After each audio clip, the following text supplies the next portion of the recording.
Going into last night's game, Game Four between the Phoenix Suns and the Denver Nuggets, history was not on their side.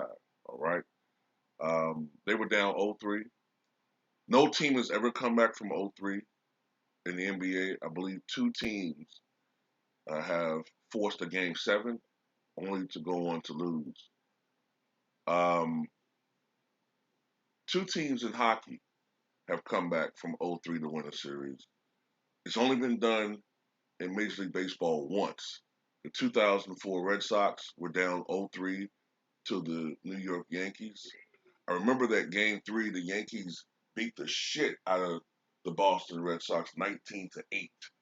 And it just looked like nobody, nobody, nobody really seriously thought that the Red Sox was going to come back and win that series.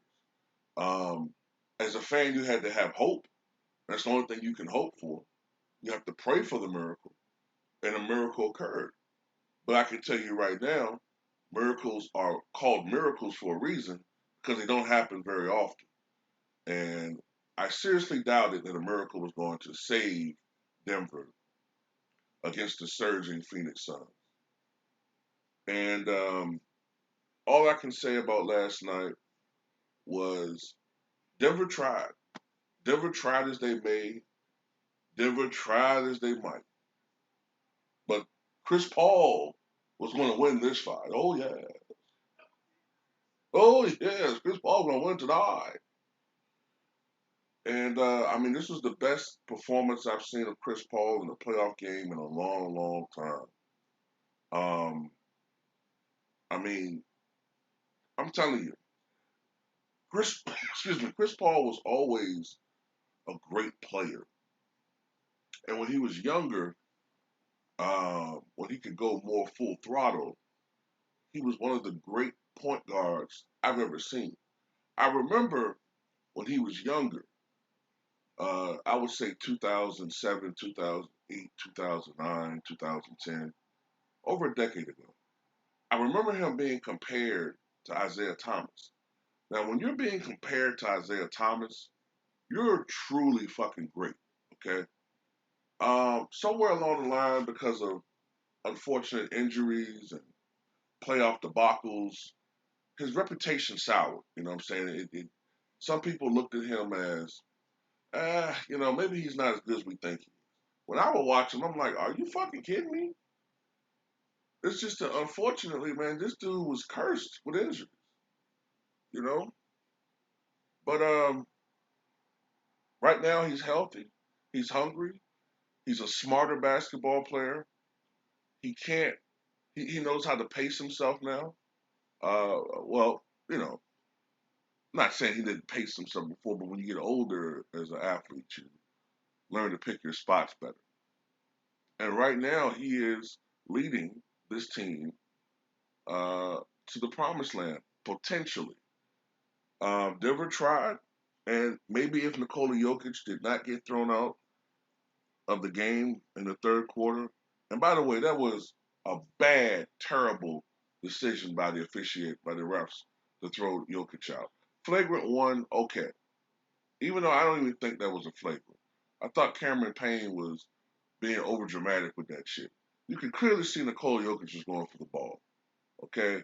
Now look, I kind of, I'm gonna lie, I'm kind of rooting for Phoenix a little bit, you know, because I like Chris Paul, but I don't want an easy ring for them. By that I mean I'm not one of these persons that roots for injuries, root for ejections of players, root for suspensions. That's bullshit. You're not a real good fan when you do shit like that because you want a cheat ring. I would want my team to beat the opposition at full strength because it's so much more satisfying. Because then you know your team is better. You know what I'm saying? The team that you root for. Or even the athletes. You know that your team is better. In the back of your head, you do want the injuries happen. Yes, they do. But you want to beat the opposition at full strength to have bragging rights and to have no excuses. Um, but Jokic got ejected, and that kind of changed the trajectory of the game. I'm gonna say this. This is just off. observing the game. I do think the officials, after ejecting Nikola Jokic, tried to help Denver a little bit with some calls, some foul calls, uh, some non-calls on the other end if they were fouling Phoenix. I saw a couple of players drive to the basket for Phoenix, and there was no foul calls, and it was called like quote unquote great defense. They clearly got fouled. They should have been shooting free throws. And then on the other end, Denver, we're getting some bullshit calls. Okay, fine. Evening the game up a little bit. Sometimes officials do that when they think that, in hindsight, maybe they made a mistake with a call, the makeup shit. So, but the thing about it is, Denver had never been in that situation before with Jokic, at least on that level, with Jokic not being in the game for that long a stretch of period, and guys were in positions that they were not accustomed to. Now, mind you, they didn't completely collapse, and they stayed in it, and they could have won the game. But it was just too much in this game. In this particular game, it was too much Chris Paul. Chris Paul finished with 37 points, which I believe I heard was the most points he scored in 3 years in a playoff game. He had 37 points to go along with 7 assists. Devin Booker himself had 34 points, 11 rebounds, and 4 assists. DeAndre Ayton had 12 points and 7 rebounds. Bridges had 14 and 6.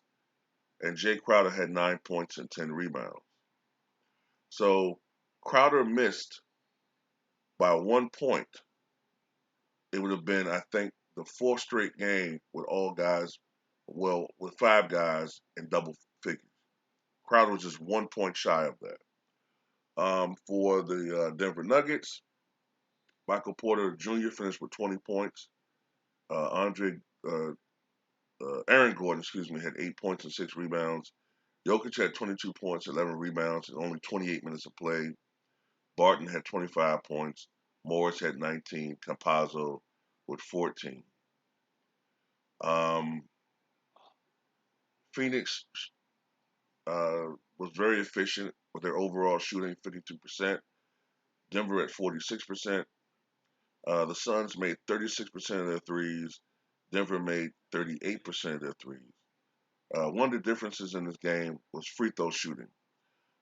Denver shot 14 of 21 from the line, making only about 67% of their free throws, whereas the Phoenix Suns shot 29 of 31 from the line at a 94% clip.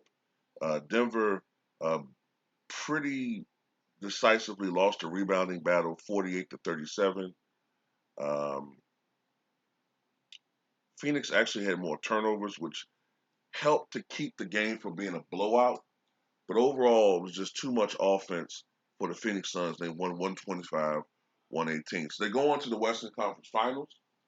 This is the second Western Conference trip for Chris Paul. The other one was 3 years ago when he was with Houston. And they were playing the Golden State Warriors. This is when they also had Kevin Durant, Golden State. And if you remember in Game 5, late in Game 5, that's when Chris Paul went down with that hamstring injury. But at that time, Houston had a 3-2 lead. Chris Paul missed the last 2 games of that series. Golden State won the final 2 games of that series, including Game 7, I think, which they won by 8 or 9 points. But you have to remember, Houston missed an NBA record 27 3-pointers in a row.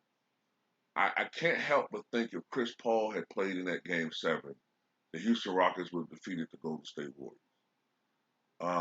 So this is a second chance for him.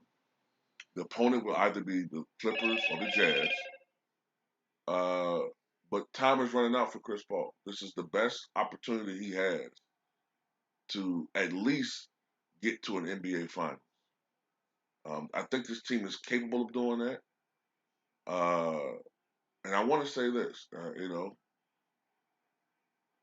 I think that Chris Paul's performance in his playoffs is validating my observation that he should have been seen as a more serious MVP candidate this year than he was by the mainstream media. But tell me what you guys think.